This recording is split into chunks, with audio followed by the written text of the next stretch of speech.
Welcome to Neonlight channel. நான் உங்க லதா. நாம இன்னைக்கு 11th ஸ்டாண்டர்ட்ல alkali and alkaline earth metals இந்த லெசனை பார்க்க போறோம். இதுல ஏற்கனவே ஒரு பார்ட் 1 வீடியோ பார்த்திருக்கோம். அதோட கண்டினியூஷன் தான் இதுல பார்க்க போறோம். இன்னைக்கு நம்ம general characteristics of alkali metals அதுல மிச்சம் இருக்கிற ஹெட்டிங்ஸ் எல்லாம் இன்னைக்கு பார்க்க போறோம். இது வரைக்கும் சப்ஸ்கிரைப் பண்ணிக்கல அப்படின்னா மறக்காம சப்ஸ்கிரைப் பண்ணிக்கங்க. அப்படியே பெல் ஐகானையும் கிளிக் பண்ணிக்கங்க. அப்பதான் உங்களுக்கு நோட்டிஃபிகேஷன் கரெக்டா வந்து சேரும். வாங்க வீடியோக்குள்ள போலாம்.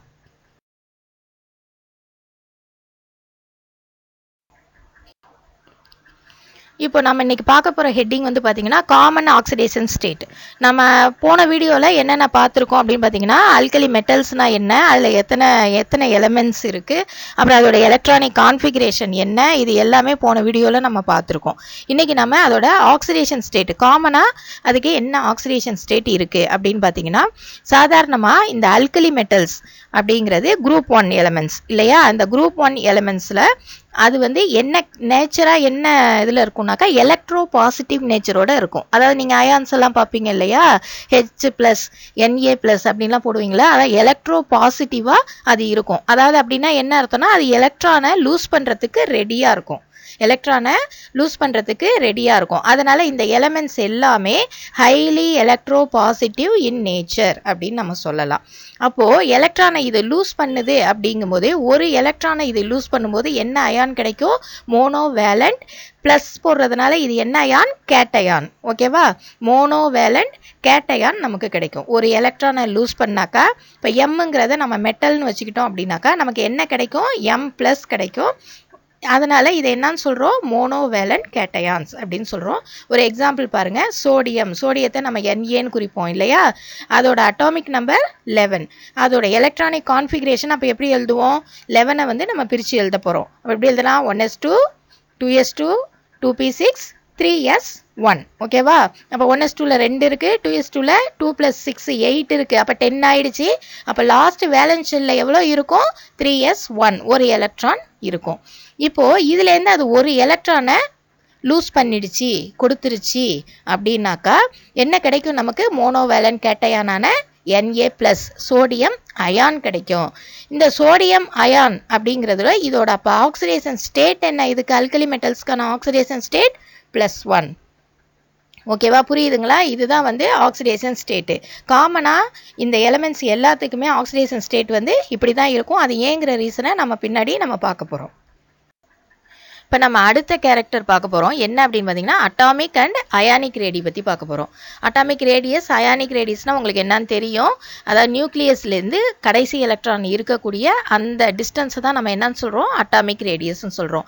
அதுவே அது அயானா இருந்துச்சுனாக்கா அது அயானிக் ரேடியஸ் அப்படின்னு நம்ம சொல்றோம். இதுல நீங்க பீரியடா நீங்க எடுக்கும்போது இப்போ ஃபர்ஸ்ட் பீரியட்ல என்னன்னு உங்களுக்கு தெரியும். இப்போ நான் இந்த பிக்சர்ல காமிச்சிருக்கிறதுல உங்களுக்கு செகண்ட் பீரியட்லேருந்து ஆரம்பிக்குது. இதில் பார்த்தீங்கன்னா பீரியடுங்கிறது லெஃப்ட்லேருந்து ரைட்டு போனாக்கா பீரியாடிக் டேபிள் அது பீரியட் இல்லையா, கீழே டாப்லேருந்து பாட்டம் வந்தாக்கா அது குரூப் அப்படின்னு நம்ம சொல்லுவோம். இப்போ செகண்ட் பீரியடுங்கிறது lithium, beryllium, boron, carbon, nitrogen, oxygen, fluorine, neon, இதை தான் நம்ம பீரியட் சொல்றோம். இந்த பீரியட்ல ஃபர்ஸ்ட் இருக்கக்கூடிய அந்த எலமெண்ட், ஒவ்வொரு பீரியட்லையும் ஃபர்ஸ்ட் இருக்கக்கூடிய அந்த எலமெண்ட்டை நம்ம கணக்கில் எடுத்துக்கிட்டோம் அப்படின்னாக்கா அதில் ஆல்கலி மெட்டல்ஸ் எப்பயுமே லார்ஜஸ்ட் அட்டாமிக் அண்ட் அயானிக் ரேடியோட இருக்கு. அதாவது இதோட அட்டாமிக் ரேடியஸும் அயானிக் ரேடியஸும் எப்படி இருக்கும், அதிகமாக இருக்கும் பீரியட்ல இருக்கக்கூடிய மற்ற எலமெண்ட்ஸை கம்பேர் பண்ணும்போது. புரியுதா உங்களுக்கு, அப்போ ஆல்கலி மெட்டல்ஸ் தான் எப்படி இருக்கு, லார்ஜஸ்ட் அட்டாமிக் அண்ட் அயானிக் ரேடியோட இருக்கு அப்படின்னு நீங்க புரிஞ்சுக்கணும். ஓகேவா, இப்போ நம்ம டவுன் குரூப்ல வந்து மேலேருந்து கீழே வந்தோம் அப்படின்னாக்கா, மூவிங் டவுன் த குரூப் அப்படின்னா மேலேருந்து கீழே வந்தோம் அப்படின்னாக்கா நம்பர் ஆஃப் ஷெல்ஸ் வந்து இன்க்ரீஸ் ஆகும். உங்களுக்கு தெரியும் இல்லையா, அட்டாமிக் ரேடியஸ் வந்து அட்டாமிக் நம்பர் வந்து அதிகமாகும். அட்டாமிக் நம்பர் அதிகமானுச்சுன்னா என்ன ஆகும், நம்பர் ஆஃப் ஷெல்ஸ் இன்க்ரீஸ் ஆகும். நம்பர் ஆஃப் ஷெல்ஸ்னாக்கா இந்த 1s 2s 3sன்னு போய்கிட்டே இருக்கு இல்லையா, அதை நம்பர் ஆஃப் ஷெல்ஸ்ன்னு சொல்றோம். அது இன்க்ரீஸ் ஆகும். அப்போ இன்க்ரீஸ் ஆகும்போது அட்டாமிக் அண்ட் அயானிக் ரேடி என்ன ஆகும், இன்க்ரீஸ் ஆகும். ஏன்னா அதிக எலக்ட்ரான்கள் சேர சேர அட்டாமிக் அண்ட் அயானிக் ரேடியஸ் என்ன ஆகும், இன்க்ரீஸ் ஆகும். அதே மாதிரி பார்த்தீங்கன்னா மோனோவேலண்ட் அயான்ஸ் அப்படிங்கிறது உங்களுக்கு தெரியும், ஒரு எலக்ட்ரானை லூஸ் பண்ணதுக்கப்புறம் வரதை நம்ம மோனோவேலண்ட் அயான் சொல்றோம். இந்த மோனோவேலண்ட் அயான்ஸ் வந்து ரொம்ப சின்னதாக இருக்கும். எதை விட அப்படின்னு பார்த்தீங்கன்னா அதோட பேரண்ட் ஆட்டம்ஸை விட. இப்போ சோடியம் ஆட்டமை நம்ம எடுத்துக்கிட்டோம் அப்படின்னாக்கா அதை விட சோடியம் ப்ளஸ் அயான் வந்து சின்னதாக இருக்கும். சோடியத்தை நம்ம கணக்கில் எடுக்கும்போது சோடியம் ப்ளஸ் அயான் வந்து எப்படி இருக்கும், சின்னதாக இருக்கும். ஏன்னாக்கா ஒரு எலக்ட்ரானை லூஸ் பண்ணிடுது இல்லையா. அப்போது உள்ளே இருக்க நியூக்ளியஸில் இருந்து அந்த எலக்ட்ரான்களுக்கு இடையேயான அந்த அட்ராக்டிவ் ஃபோர்ஸ் என்னாகும், அதிகமாகும். ஏன்னா ஒரு எலக்ட்ரான் கம்மியாயிடுச்சு, அப்போ உள்ளே வந்து புரோட்டான் அதே எண்ணிக்கையில் தான் இருக்கும். அப்போ அது வந்து நல்லா இழுக்கும் போது இது என்ன செய்யும், சைஸ் வந்து சின்னதாகும். புரியுதுங்களா? இப்போ அதை வந்து நம்ம பிக்சராக பார்க்கலாம். இப்போ பேரண்ட் ஆட்டம் ஒரு சோடியத்தை நம்ம எடுத்துக்கிறோம் அப்படிங்கும்போது நடுவில் வந்து நியூக்ளியஸ் இருக்குது. நியூக்ளியஸில் புரோட்டானும் நியூட்ரானும் இருக்கும். இப்போ சோடியத்தோட அட்டாமிக் நம்பர் வந்து 11 வச்சுக்கிட்டா 11 புரோட்டான் 11 எலக்ட்ரான் இருக்கும். இப்போ 11 புரோட்டான் உள்ளே இருக்குது, வெளியில் வந்து 11 எலக்ட்ரான்ஸ் இருக்குது. பாருங்கள், 1s ஃபர்ஸ்ட் ரவுண்டில் என்ன இருக்குது, ஃபர்ஸ்ட் செல்லில் 2 எலக்ட்ரான் இருக்குது. செகண்ட் செல்லில் எத்தனை இருக்குது பாருங்கள், 2 + 6 2s2 2p6 அப்படின்னு நம்ம எழுதுவோம் இல்லையா. அப்போ 8 எலக்ட்ரான் இருக்கணும். அப்போ லாஸ்ட் செல்லில் 3s1 ஒரு எலக்ட்ரான் இருக்கும். இதுதான் வந்து சோடியம் ஆட்டத்தோட உங்களுக்கு வந்து எலக்ட்ரானிக் ஸ்ட்ரக்சர். இப்போ இந்த இது வந்து ஒரு எலக்ட்ரானை லூஸ் பண்ணிடுச்சு. எதுலேருந்து இது லூஸ் பண்ணோம், அவுட்டர் மோஸ்ட் வேலன்ஸ் செல்லேருந்து தான் லூஸ் பண்ணும். அப்போ ஒரு எலக்ட்ரான் போயிடுச்சு அப்படிங்கும்போது அந்த அவுட்டர் மோஸ்ட் செல் எப்படி இருக்கும், காலியாக இருக்கும். அதுக்குள்ளே இருக்கிற செல்லில் தான் என்ன இருக்கும், எலக்ட்ரான் இருக்கும். அப்போ புரோட்டான் 11 இருக்குது, எலக்ட்ரான் 10 தான் இருக்குது. அப்போ அது என்ன செய்யும், நல்லா உள்ளே இழுக்கும். அப்போ சோடியத்தை விட சோடியம் பிளஸ் வந்து எப்படி இருக்கும், சின்னதாக இருக்கும். புரியுதா உங்களுக்கு? நெக்ஸ்ட் பாருங்க, அடுத்த கேரக்டரிஸ்டிக் பார்க்க போகிறோம், அயானிசேஷன் என்தால்பி. அயானிசேஷன் என்தால்பிங்கிறது ஏற்கனவே நம்ம நிறைய தடவை பார்த்துருக்கோம். இப்போ இதில் பார்த்தீங்க அப்படின்னாக்கா அயானிசேஷன் என்தால்பினா என்ன, ஒரு ஆட்டம்ல இருந்து எலக்ட்ரானை எடுத்ததுக்கப்புறம் எடுத்து அதை அயானா கன்வெர்ட் பண்ணுறதுக்கு என்ன எனர்ஜி கொடுக்குறோமோ அதுதான் என்னது, அயானிசேஷன் என்தால்பி. புரியுதா உங்களுக்கு? ஒரு ஆட்டம்ல இருந்து எலக்ட்ரானை எடுத்துட்டு அது அயானா கன்வெர்ட் ஆகிறதுக்கு என்ன எனர்ஜி கொடுக்கப்படுதோ அதை தான் நம்ம என்னன்னு சொல்கிறோம், அயனைசேஷன் என்தால்பி அப்படின்னு சொல்கிறோம். அதில் பார்த்தீங்க அப்படின்னாக்கா அல்கலி மெட்டல்ஸை வந்து அதர் மெட்டல்ஸோட, அதாவது பீரியடில் இருக்கக்கூடிய அதர் மெட்டல்ஸோட நம்ம கம்பேர் பண்ணும்போது, அதர் எலமெண்ட்ஸோட நம்ம கம்பேர் பண்ணும்போது இதோட அயனைசேஷன் என்தால்பி ரொம்ப கம்மியாக இருக்கும். அப்படின்னா என்ன அர்த்தம், அயனைசேஷன் என்தால்பி கம்மி அப்படின்னா என்ன அர்த்தம், ஈஸியாக எலக்ட்ரானை ரிமூவ் பண்ணலாம் அப்படின்னு அர்த்தம். அயனைசேஷன் என்தால்பி கம்மின்னா என்ன அர்த்தம், ஈஸியாக எலக்ட்ரானை ரிமூவ் பண்ணலான்னு அர்த்தம். புரியுதா? இப்போ மூவ் டவுன் த குரூப், டாப்லேருந்து பாட்டத்துக்கு நம்ம வர்றோம் அப்படிங்கும்போது என்னாகும், அட்டாமிக் நம்பர் இன்க்ரீஸ் ஆகும். அப்போ நம்பர் ஆஃப் இன்னர் ஷெல்ஸ் என்னாகும், இன்க்ரீஸ் ஆகும். அப்போ ஸ்க்ரீனிங் எஃபெக்ட் அப்படின்னு சொல்லுவோம் இல்லையா, செல்ஸ் அதிகமாக நியூக்ளியஸுக்கும் அந்த எலக்ட்ரானிக்ஸ்க்கும் நடுவில் ஒரு திரைமறைவு அப்படின்னு ஸ்க்ரீனிங் எஃபெக்ட் ஒரு மறைக்கும் இல்லையா அந்த அட்ராக்டிவ் ஃபோர்ஸை, அந்த ஸ்க்ரீனிங் எஃபெக்டோட அளவு வந்து என்னாகும், இன்க்ரீஸ் ஆகும். அப்போ ஸ்க்ரீனிங் எஃபெக்டோட அளவு இன்க்ரீஸ் ஆனிச்சுன்னா உள்ள அட்ராக்டிவாக இழுக்கும் இல்லையா நியூக்ளியஸ், அது வந்து குறையும். ஏன்னா இது நடுவில் மறைக்குது. அப்போது அட்டாமிக் சைஸ் என்னாகும், பெருசாகும். உள்ள அட்ராக்டிவ் ஃபோர்ஸ் இருந்தால் தான் என்னாகும், அட்டாமிக் சைஸ் வந்து குறையும், உள்ளே இழுக்கும் போது குறையும். ஆனால் இதில் என்ன ஆகுது, ஸ்க்ரீனிங் எஃபெக்ட் இருக்கிறதுனால அட்டாமிக் சைஸ் என்னாகும், இன்க்ரீஸ் ஆகும். அப்போ அந்த எலக்ட்ரானை நீக்கிறது ரொம்ப ஈஸியாக இருக்கும். அப்போ அயானிசேஷன் என்தால்பி என்னாகும், டிக்ரீஸ் ஆகும். அதனால் நீங்கள் குரூப்பில் வந்து டவுன் ஆகும்போது அயனைசேஷன் என்தால்பி டிக்ரீஸ் ஆகும். அதே பீரியடில் நீங்கள் பார்க்கும்போது அயனைசேஷன் என்தால்பி இன்க்ரீஸ் ஆகும். புரியுதுங்களா? இப்போ இதில் ஆனால் இப்போ பார்த்தாச்சு, ஒரு எலக்ட்ரானை நீக்கிறது, அதாவது ஃபர்ஸ்ட் எலக்ட்ரானை நீக்கிறதுக்கு நம்ம என்ன எனர்ஜி கொடுக்குறோமோ, ஒரு ஆட்டமில் இருந்து ஒரு எலக்ட்ரானை ரிமூவ் பண்ணுறதுக்கு என்ன எனர்ஜி கொடுக்குறோமோ அதை நம்ம என்னன்னு சொல்லுவோம், ஃபர்ஸ்ட் அயனைசேஷன் என்தால்பி அப்படின்னு நம்ம சொல்லுவோம். அதையே வந்து அடுத்த எலக்ட்ரானை ரிமூவ் பண்ணுறத நம்ம என்னன்னு சொல்லுவோம், செகண்ட் அயனைசேஷன் என்தால்பி அப்படின்னு சொல்லுவோம்.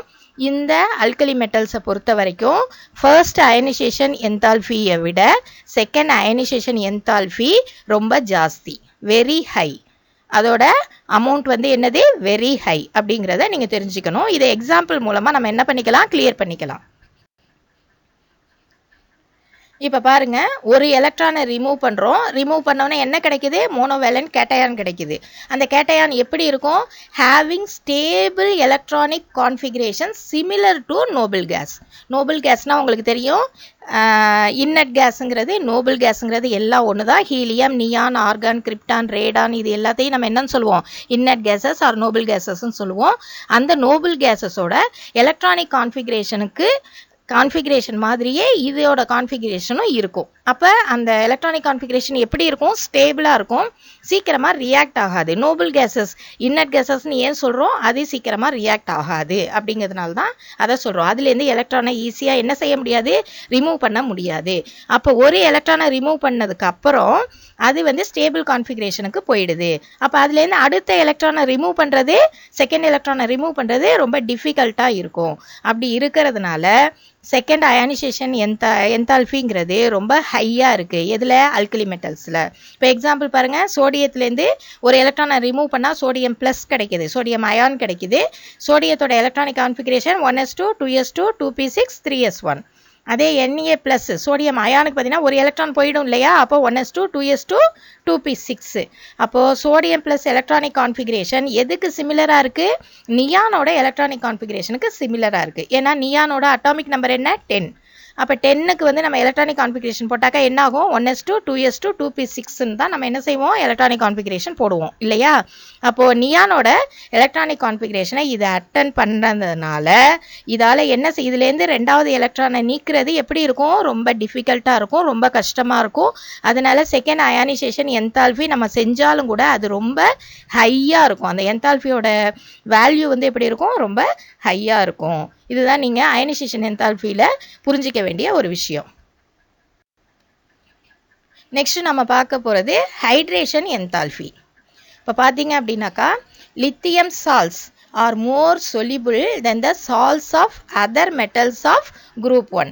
group 1ல இருக்கக்கூடிய மற்ற மெட்டல்ஸை விட லித்தியம் சால்ட்ஸ் வந்து எப்படி இருக்குது? சீக்கிரமாக கரைஞ்சிடும், சீக்கிரமாக சொலிபிள் ஆகிடும். இது ஏன் அப்படின்னு பார்க்க போகிறோம். சாதாரண பார்த்தீங்கன்னா லித்தியம் குளோரேட்டு LiClO4 இது வந்து பார்த்தீங்க அப்படின்னாக்கா 12 டைம்ஸ் அதிகமாக சொலிபிள் ஆகும். எதை விட? சோடியம் குளோரேட்டு இது வந்து கரையிறதை விட, சொலிபிள் ஆகிறத விட 12 டைம்ஸ் அதிகமாக லித்தியம் குளோரேட் வந்து சொலிபிள் ஆகும். புரியுதா உங்களுக்கு?